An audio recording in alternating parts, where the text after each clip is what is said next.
In this video I shall tell you about the classification, simple classifications and their medical importance, and it is divided into gram positive, and it is actually morphological basis of division: gram positive bacteria, gram negative bacteria. So further moving on, we have gram positive bacteria into the two morphological forms, that is cocci shaped and rod shaped. Cocci shaped are further divided into two types: aerobic or facultative bacteria, and it involves streptococcus, staphylococcus or enterococcus.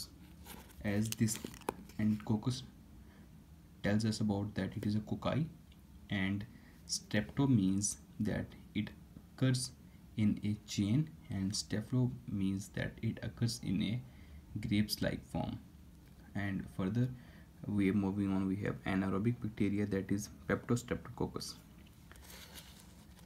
On the rods shape we have aerobic or facultative morphological form.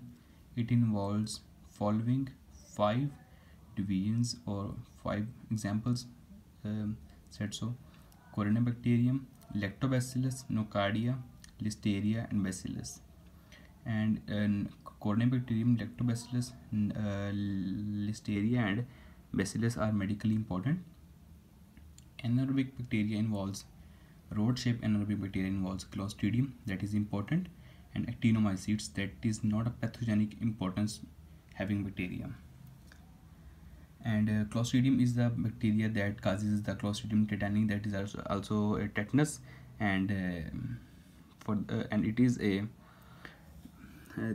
as we can see that it is a rod-shaped, growing in soil and 2.5 micrometer long. It is a bad bacteria, and on the upper side we have tuberculosis, that is TB causing, and it have waxy coating due to mycolic acid. And myco means it has a fungus like mold like fashion on culture. On the gram negative side we have 3 morphological forms: cocci, rods and spirochetes. Cocci involves the aerobic Neisseria gonorrhoeae and following species. On the rods shape we have 4 morphological divisions: aerobic, microaerophilic, facultative, anaerobe and anaerobe. And actually these are the divisions on the basis of availability of the oxygen. If we see that aerobic means that they need oxygen, and it involves Pseudomonas. On the second side we have microaerophilic, that requires less oxygen for their growth, that is a Campylobacteria.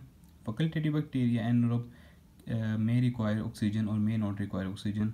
If they do so, they require in a lesser amount. It involves Salmonella, Shigella, Klebsiella, Proteus, Escherichia, that is Escherichia, Yersinia, Bordetella, Haemophilus, Brucella, Vibrio and Pastorella. Actually ELLA can be referred as a symbol for the identification of the facultative anaerobic bacteria, that is a rod shape. Moving on, we have anaerobes, that are bacteroids, and Fusobacterium on the last, and the closing we have spirochetes, that are in spiral-like forms. On the basis of oxygen we have aerobic, and that is involves the Leptospira. On the anaerobic side we have Treponema or Borrelia.